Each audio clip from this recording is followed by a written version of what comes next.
Welcome everybody to session 5 of our summer writing series. Welcome again if you've been joining us all the way since the beginning or you're joining us for the first time. Happy to have you here. I'm going to share my screen with you. There will be opportunities for you today to participate in the chat. I'm going to ask you to share some ideas. And if you don't think of any right away, that's perfectly fine. But if you have some ideas and you'd like me to see them and share them with the group at the end of the session, please feel free to use the chat for that purpose. Right now, I'm going to share my screen with you. I have a presentation for you. I'm going to come back to the idea that I've shared with you once or twice before.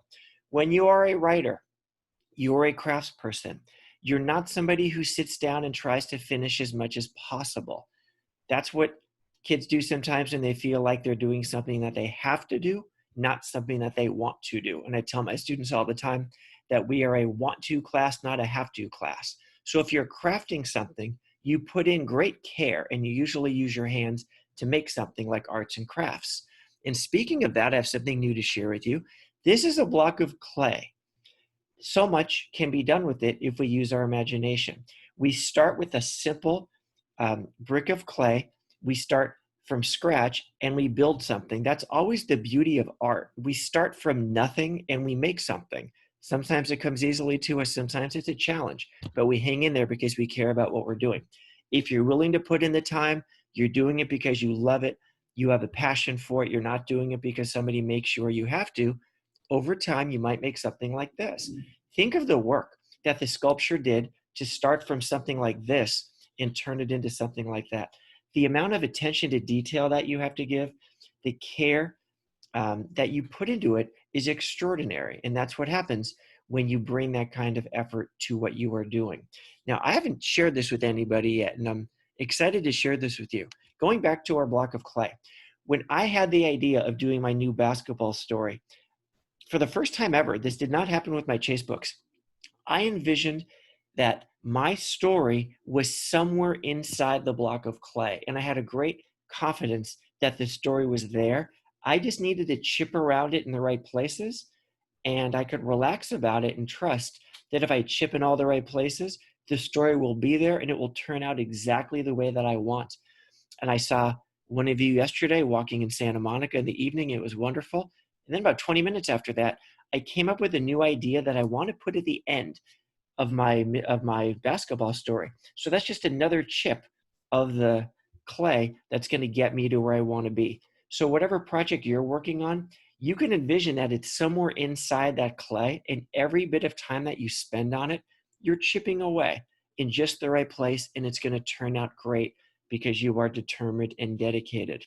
Today's focus is something called show, not tell. If you are a student of Roosevelt, excuse me for just a second, let me see if people are trying to get in here, and it is. So whoever taught me that trick, I did not have to lose the slideshow. I just let in about 5 people, so thank you for that. Hang on for a sec. Wow, more people, more people. Wow. Hang on, hang on. Okay, we're good. Here is a very basic example of show, don't tell. It's something that's very important as a writer because there's nothing wrong with writing a story about John and John being really hot. If you wrote that sentence, John was really hot, that's fine. But it is so much better if you did this instead. Sweat was pouring down John's face. Water was nowhere in sight. You're not telling us that he's hot. You are showing us that he's hot. The reason we do that is because it's considered higher quality writing. Why is that? Because readers can envision. So instead of you telling them, they can figure it out for themselves. Showing and not telling activates readers' minds and imaginations. And as a writer, you want that. You want to activate their mind to have them pay great attention and see a picture in their minds. It allows them to infer. If you've learned about making inferences, when the author shows instead of tells, then the reader gets to infer. And readers like to do that, and you want to help them do that. Here is another example. If you were in my class last year or the year before, you've seen this. This is a story about somebody walking down the street. I was walking down the street with my younger brother. He is annoying. Well, that may be true. I still am a little brother. Maybe I annoyed my big sister and my big brother. I don't know. I'm sure I did. But rather than telling that, check this out instead. Show. I was walking down the street with my little brother. Can we stop to get Jamba Juice? He asked. No, we don't have any money, I responded. Can we stop to get Jamba Juice? He asked. I already said no. Aren't you listening? Can we stop to get Jamba Juice? He asked. Oh my goodness. Now, if you're saying that this kid is asking the same question 3 times in a row after he's already gotten an answer, that's pretty annoying. That's exactly what you want. You want to show the person's personality instead of telling it. So let's go back to something you might have done since our last session. This is the internal-external chart. And if you made one, please try to have it in front of you now, because it's a great thing to look at when you're trying to do show and not tell in your story. So let me look. What do I want to say about Christy Turner? She badly wants to become a Navy pilot. So that means in my story, I could just come right out and write a sentence that says, I really want to be a Navy pilot. Or I could say, the drill sergeant excused everybody for the day. We were all exhausted. Everybody went inside to go take a shower because it was so hot. I decided to stay and practice extra. I did extra push-ups. Now that's pretty good because you're showing how much he wants to be a Navy pilot. That's exactly what you want. You want to show with actions instead of saying it with words. How about patriotic? Well, you could say they started playing the national anthem, or we started saying the Pledge of Allegiance in the morning. I am very patriotic. But instead of saying that by telling, you could say, when we did the Pledge of Allegiance, I stared at the flag. My posture was perfectly straight. My right hand was on my heart, and I said the words with great passion. That would show that she's patriotic. That way you don't have to tell anything. So again, keep looking on your internal-external chart because you might find things that you want to show about your character using dialogue and using actions rather than just telling it. Here's another one. Some of you, I know for a fact, asked me for a copy or you downloaded the 3-dimensional character bone structure. It's free if you want it. Just let me know after the session if you still want to get it. On the psychological bone on the top left, you might have used words like easygoing or calm or fiery or optimistic.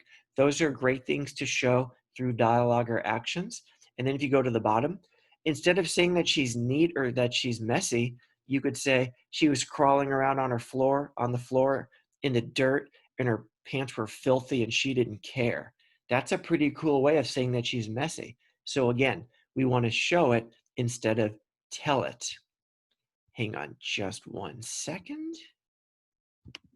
Okay, we're good to go here. Now, I'm very excited to share more examples with you, and some of them come from the Chase Manning book, so I'm really excited to just pull pages directly out of there for show, not tell.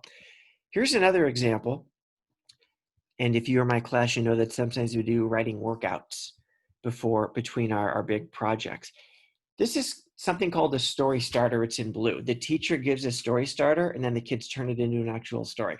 So 2 kids are walking down Montana Avenue on a warm weekend afternoon. They wanted to get a snack. They stood on the sidewalk and talked about where to go. Now, I used 2 girls' names from a previous class, and I wanted to give them their own personality. But instead of saying what they were like, I wanted to show it with dialogue. That's why I used a little boldness with these words. So one girl is named Helene, one girl is Anna Wren. I'm going to read it, and I want to see if you can figure out what I'm trying to show about their personalities so that I never have to tell it. Here we go. Let's go get some cookies, Helene said. Where would you like to go? Anna Wren asked. Pavilions, of course. I always go to pavilions. A short time later, the girls bought 8 cookies. Can I have some? Anna Wren asked. Sure, Helene said. Take one. Just one? Anna Wren asked. Yeah, one is plenty for you. Where should we go now? Anna Wren asked. Why, the arcade, of course. I always go to the arcade. Can I have some of your quarters? Anna Wren asked. You have so many in your pocket. Sure, you can have 2. Just 2? Yeah, 2's plenty for you. Now, if you're thinking along with me, you figured out that Anna Wren is very friendly. She's asking questions. She's flexible. She's very pleasant to be around. And that would be true based on what she said. Now, Helene, who's really not like this in real life, but she's a little selfish here. She has 8 cookies and she's giving her friend 1. She has all these quarters. She's giving her friend only 2. And she's not saying, where would you like to go, Anna? And she's saying, oh, pavilions, because I always go to pavilions. It's always about me. Why the arcade? Of course, I always go there. So when you're writing your stories this summer, think about the dialogue and think about the personality traits that you can express simply by how they talk. What words would they use? What tone of voice would you use? And then with your said words, instead of saying Helene said, it could be Helene commanded or Helene demanded. So the words you use instead of said can also help you do a lot of showing so you don't have to do any telling. Here's another one. This is about a boy named Dustin. He's a little nervous because he doesn't have any friends and he wants to make friends, but he's just not sure how to go about doing it. So one day he decides to show courage because for him, this is a big effort. For many kids, having a play date after school is no big deal, but it is for Dustin. So in the part I'm about to share with you, he's having some friends over and he's hoping the boys will become his friends. And he has all these suggestions about what they should play, but the other friends don't like any of them. So instead, they suggest turning out the lights and telling scary stories, but he's scared of the dark. He has to decide if he's got the courage to admit his fear or if he should just go along because he's worried that they're not going to want to be his friend anymore.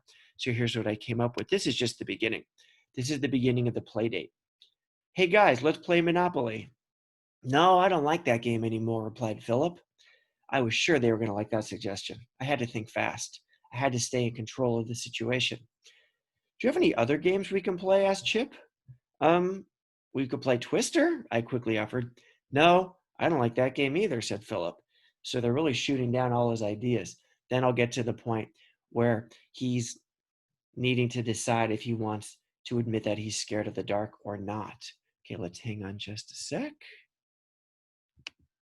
Okay, we're good here. Okay, now I am going to share with you several examples from the Chase Manning books. I saved this for last because I'm really excited to share it. This is the first page of chapter 4 of Chase Against Time. This is after Chase meets with Mr. Andrews, and Mr. Andrews tells him 3 people that he should investigate because they could have been the ones who stole the cello. I want to focus on the second paragraph because this is not telling. I'm sorry, this is not showing. It is telling.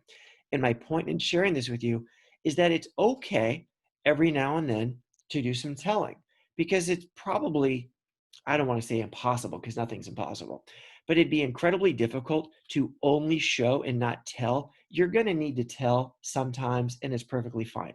So one of the people Principal Andrews mentions is Dave Morrison. So notice I don't show anything about Dave. I just tell it. I just want to get it on the paper. Dave Morrison was an obvious suspect. He was Apple Valley's only true bully. Most of the kids tried to stay away from him and his temper whenever they could. The funny thing was Dave actually liked music and was looking forward to playing in the advanced orchestra next year. But last week, Mrs. Washington told him that because of his history of poor behavior, he wouldn't be allowed to join. That news really set him off. It was easy to see why Mr. Andrews thought Dave could have been the one who stole the cello. Revenge is a powerful motive. So that's one big paragraph, purely telling, and it's okay to do that. So when you do your story over the summer and you're saying, I feel like I'm doing some telling here, it's okay. Just try to do showing as well so it's not only telling. And then, by the way, I showed you Brock Fuller. I showed you Brock Lesnar, who Brock Fuller was inspired by last time. Here's another one. And I try not to get too much into like boys liking girls and girls liking boys in the Chase Manning books, but here I did it because it helped me make my point, and I think it was kind of funny and kind of clever. So this takes place in the beginning of the book when Chase notices a girl named Victoria wearing the jacket that you get when you're part of the 6th grade orchestra, and he really wants to be in the orchestra. And I didn't want to tell that. I didn't want Chase to say, I really want to be in the orchestra. I wanted to show that. And here's the best I could come up with for that. So he says, he and his friend Skip say, hi, Victoria. We simultaneously responded, hoping the conversation short, keep the conversation short. Boys, are those really your names or just what you two like to do at recess? That's one of my favorite jokes in the book. I think it's funny that their names are Chase and Skip, and those are also activities. Without waiting for an answer, Victoria plowed her shoulders through ours and headed on her way. My eyes followed her down the hallway. Skip noticed. Chase, don't tell me that you like that girl. Don't worry, it's not her. It's her honors orchestra jacket. Well, stop staring at that thing. You'll get yours next year. I hope so. So right away, I'm building in a little mystery that he's not sure if he's going to be in the orchestra next year. And I could show that he really wants to be in it by staring at her jacket, not staring at her. Here are the last two examples I want to share with you, and they go together. These were not part of the original book. There are some things that I put later on in the process, and this is one of them. This is the part in the afternoon where Jenny has her tryout first for next year's orchestra, and Chase has his after. The problem is they want to go to their tryouts, and they have to go to their tryouts, but the cello's been stolen, and if it isn't found, then there isn't even going to be an orchestra next year. So the first one is when Jenny is about to go to her tryout. The teacher, let's go to line 4, which says, Jenny, you go. Jenny, you go with him this time. This is the teacher talking. It will help him to have some backup. Good idea, Mrs. Kennedy, I replied, thinking it would be nice to have someone I could trust by my side. All of a sudden, a pained expression appeared on Jenny's face. Gee, I'd like to help, but I'm afraid I can't, she said. What do you mean you can't? I asked. My tryout starts in a minute. I have to get to the auditorium. Seriously, Jenny, you're leaving me now? So Chase is getting really upset because Jenny is not willing to give up her tryout in order to find the cello. Now, I don't know how many people would. I don't know how many elementary school kids would be willing to give up an important tryout that they were given in order to help find the cello. But we put that next to the next scene where it's Chase's turn for his tryout now. And instead of saying, oh, yeah, I'm going to go, I'm going to do what Jenny did, he did something different. And it really shows how dedicated he is. And that's exactly what I'm going for here. This is the last example I'll share. And then if you have any examples of show, not tell that you want to put in your own story, you can share them in the chat. And I would love to read them out loud. This is one of the more dramatic scenes in the book. Chase, you have to go now, Jenny implored. You can't miss your tryout. The Honors Orchestra has been your dream for years. She's right, Chase. Don't worry about finding the cello now. Jenny and I will think of something. You need to leave, Mrs. Kennedy said. I needed to make a decision right then. I can't do it. I can't leave now. I'm staying. But Chase, you can't miss this opportunity.